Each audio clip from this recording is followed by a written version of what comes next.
Hola, soy Rosie, no leo sagas. En el video de hoy les traigo una reseña más. Pues sí, el día de hoy quiero venir con una reseña de los últimos libros que he leído y ese es Pétalos y otras historias incómodas de Guadalupe Nettel, que como les dije en el video pasado y si no lo han visto se lo estaré dejando por aquí, este libro y sobre todo pues Guadalupe Nettel con su trabajo, su pluma, su escritura me salvaron de caer en un bloqueo lector. Tal vez por eso le dé tanto crédito a este libro, pero pues la verdad sí siento que vale muchísimo la pena. Es un libro súper cortito y finito que nos trae 6 historias o relatos cortos, como lo dice en el título, bastante incómodos. Son relatos, son historias con protagonistas muy diferentes. De hecho, no todas las historias suceden en el mismo lugar. Tenemos una historia que sucede en Asia y otra en las calles de la Ciudad de México. Y, o sea, son muy diferentes entre sí, pero siento que también de ahí viene toda su magia, de que no son las mismas historias o los protagonistas o las mismas situaciones. Sí, son relatos bastante incómodos, son relatos que realmente traen temas que realmente no he leído en otros libros, ni allá afuera, ni he visto que haya un libro en el que se hablen o se traten las mismas historias que aquí. Son libros con protagonistas que tienen bastantes miedos, inseguridades, manías dentro de sí mismos y pues que no lo comparten con nadie más, ¿no? No es algo de lo que hablen, no es algo de lo que estén comentando con sus amigos o su familia.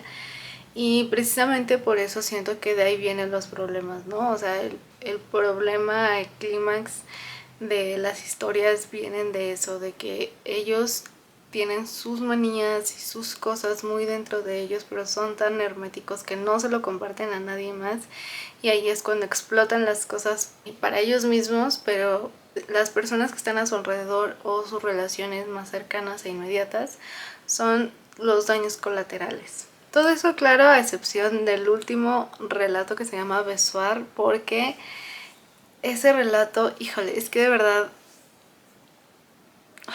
no sé, ese relato me gustó muchísimo. Sí es muy extraño, sí es algo incómodo. Habla acerca de una mujer que tiene una manía bastante, pues no extraña, pero no muy común. Y pues sí, ella se siente muy sola en este mundo. Ella ni siquiera quiere abrirse a la posibilidad de tener una relación romántica y de repente conoce a este hombre que le dice que le ha estado observando durante mucho tiempo y que se ha dado cuenta de su manía. Y él también tiene una manía. Así es que le propone que juntos tengan una relación romántica porque tal vez nunca ella va a conocer a alguien que acepte esa manía como él lo acepta, ¿no? Pero pues al final sí son es algo muy complicado y conflictuado.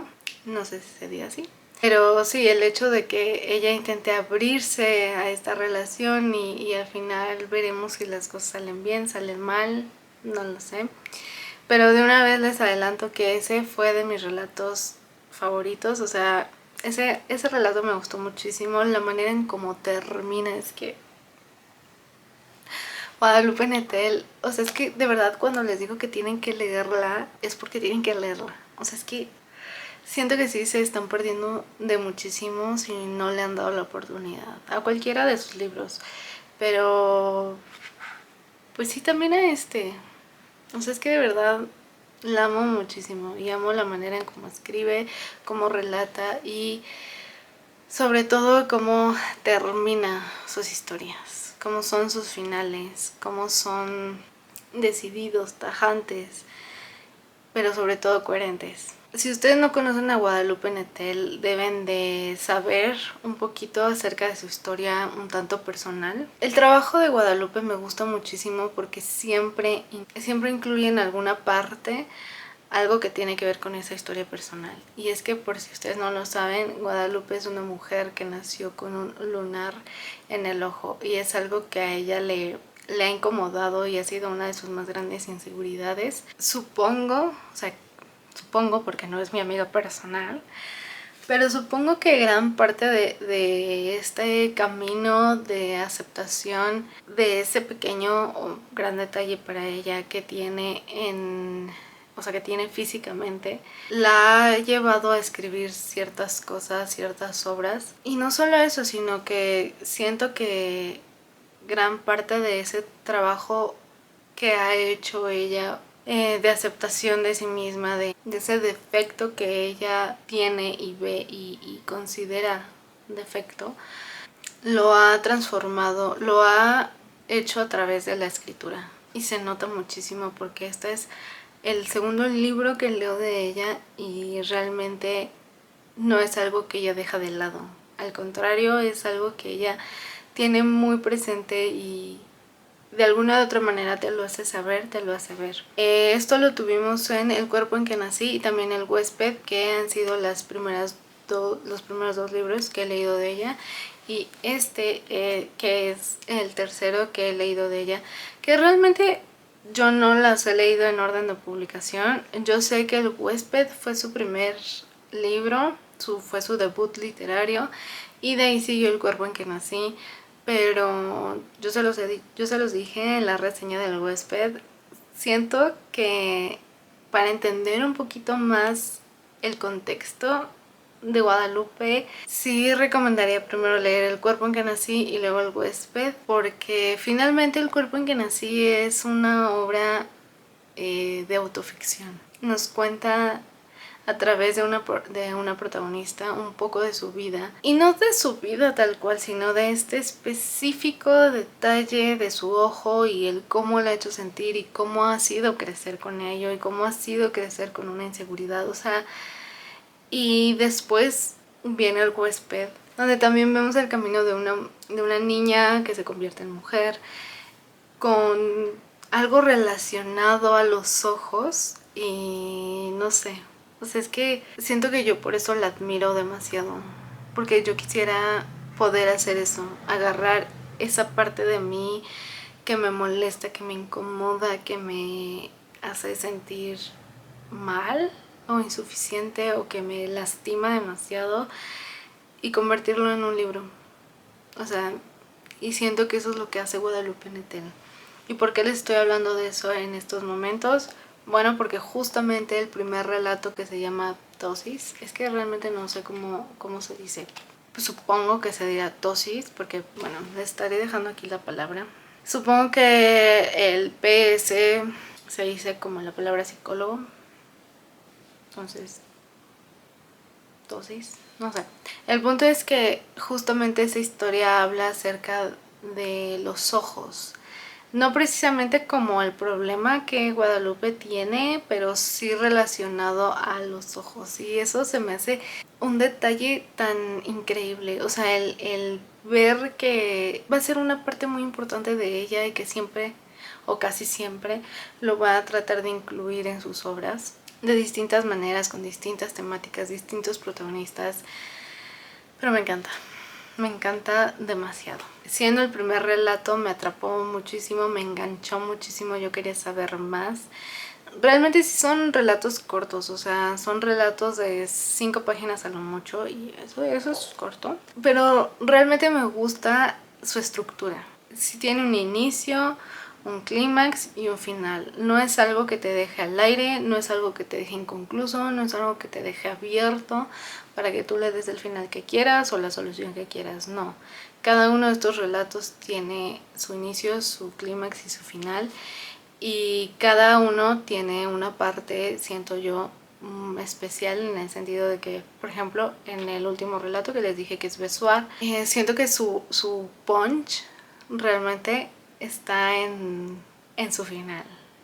Entonces yo creo que es el medio, el clímax, y así siento que cada uno de los relatos tiene su punch en diferentes puntos, pero me gusta su propuesta, me gusta de las cosas, de los temas de los que ella escribe, porque como dije, sí son temas incómodos, pero pues también siento que son temas incómodos porque no son algo que estemos acostumbrados a leer, protagonistas que no estamos acostumbrados a conocer.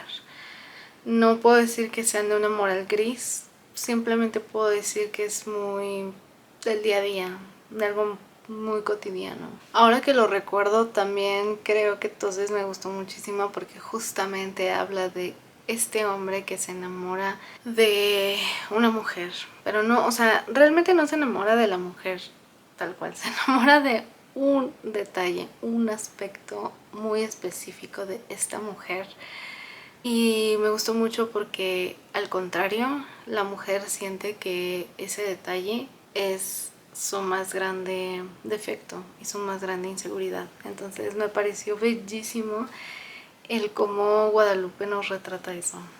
Que a veces nosotros creemos que tenemos un gran defecto, pero posiblemente allá afuera haya alguien que ame ese defecto en nosotros y que no lo vea tal cual como un defecto, sino que lo vea como la parte más hermosa de nosotros mismos. No sé, es que de verdad, léanlo por favor, o sea. Y bueno, si les soy sincera, pues también, o sea, por ejemplo, el relato de Pétalos no me gustó tanto. Ese sí se me hizo muy bizarro, muy extraño, muy... no sé, nos habla de un hombre muy acosador, no sé. Transpersiana, un relato pues un tanto erótico, igual algo acosador. Pero sí, Bonsai no fui tan fan de ese relato y tampoco fui tan fan de... bueno, más o menos, el relato de Al otro lado del muelle me gustó. Ese relato siento que habla acerca de... bueno, siento que trata de enseñarnos un poco cuál es la diferencia entre la soledad y sentirse solo. Porque yo siempre he estado muy 100% convencida de que uno puede, o sea, de que una cosa es sentirte solo y otra cosa muy diferente es estar en soledad. Siento que incluso puedo decir que cuando estás en soledad no te sientes solo, porque te sientes contigo mismo, porque sabes que estás contigo mismo. Pero siento que cuando te sientes solo es porque realmente ni siquiera sientes que te tienes a ti mismo. Creo que esa es la gran diferencia.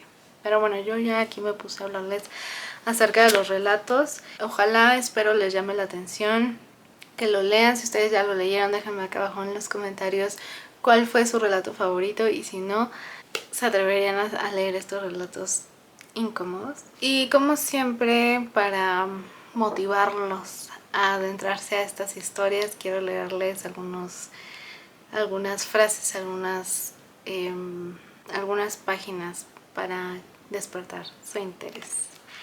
Este es el relato Bonsai, que realmente el relato Bonsai nos habla de este hombre que al encontrarse con un invernadero y un jardinero se da cuenta de que no sabe quién es, y no sabe quién es su esposa, y no sabe quiénes son las personas en el mundo. Así es que le da mucha curiosidad encontrarse a sí mismo, pero lo hace por medio de las plantas. El jardinero le va explicando cómo es cada planta que hay en el invernadero, qué necesidades tiene, si ocupa mucha agua, mucho sol o al contrario no. Y entonces él se va identificando y va identificando a sus compañeros, a ciertas personas cercanas o por lo menos con las que convive día a día para clasificarlos como si fueran plantas. Me pareció que los cactus y yo teníamos algo en común. No para nada me resultaban tan entrañables, aunque también me dieran un poco de lástima. Qué diferentes eran de las otras plantas, como los expansivos helechos o las palmeras. Entre más los miraba, más comprendía a los cactus. Seguramente se sostenían solos en ese gran invernadero, sin la posibilidad de comunicarse siquiera entre ellos. Los cactus eran outsiders del invernadero. Outsiders que no compartían entre ellos sino el hecho de serlo y por lo tanto de estar a la defensiva, si yo hubiera nacido una planta. Reconocí para mis adentros. No había podido sino pertenecer a este género. Conforme pasaron los días, mi pertenencia a los cactus me fue pareciendo más y más evidente. En la oficina me mantenía siempre erguido, esperando con aprensión el momento en que la puerta iba a abrirse para dejar entrar una mala noticia. Cada vez que el teléfono sonaba, sentía sobre mi piel el nacimiento de una nueva espina. Todo me parecía una consecuencia lógica de mi condición. Era así de simple. yo era un cactus y ellos no. ¿Ven lo que les digo? A eso me refiero con este hombre en busca de su identidad desesperadamente, tanto que empieza a asociar y a clasificar a las personas como plantas y él se considera un cactus. Y entonces empieza a escuchar con más atención al jardinero que le da, pues sí, todas las explicaciones científicas y sobre las condiciones de los cactus y todo. Y entre más va, como dice el párrafo, entre más va conociendo a los cactus, más se siente identificado con ellos y entonces empieza a creer un cactus. En todo el verano nunca entré a la verdadera soledad, ese indeseable paraíso, pero la vi de cerca, en los ojos azules de Michelle, mientras del otro lado del muelle se alejaba la lancha que la llevaría hasta el puerto. La vi varios minutos, hasta que la embarcación no fue más que un destello en el mar, y la seguí viendo durante años al recordar Santa Elena. Ahora, en medio del bullicio de tías y cucharitas donde cada quien grita sin esperanza, a veces puedo reconocerla en algunos rostros, pero no digo nada, porque cuando se tratan esos temas en la mesa de mi familia, conviene que nadie se sienta identificado. ¿A poco no les mueve algo? A mí sí me mueve todo. Eso es un poco lo que les digo del relato que habla acerca de la soledad y el sentirse solo. Cuando a uno se le ha aflojado a tal punto el esfínter de la voluntad, nunca sabe qué hará en el minuto siguiente, y mucho menos si sus actos podrán o no considerarse irresponsables. Pero, como las arrugas y demás imperfecciones de la piel, uno también aprende a maquillar esos efectos. Y algo me dice que usted lo sabe de sobra. A los 17 años ya me había convertido en una profesional del disimulo.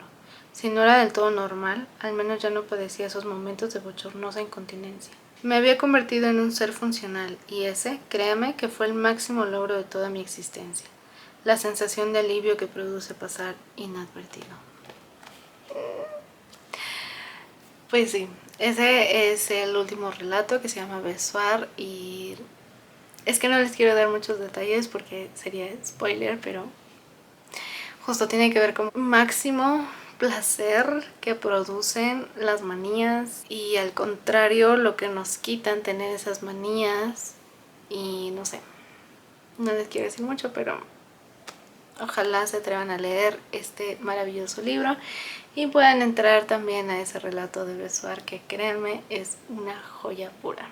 Y bueno, eso sería todo por el video de hoy. Espero les haya gustado. Por favor, no se les olvide comentar acá abajo. Como les dije, ustedes han leído a Guadalupe Nettel, ¿qué opinan de ella?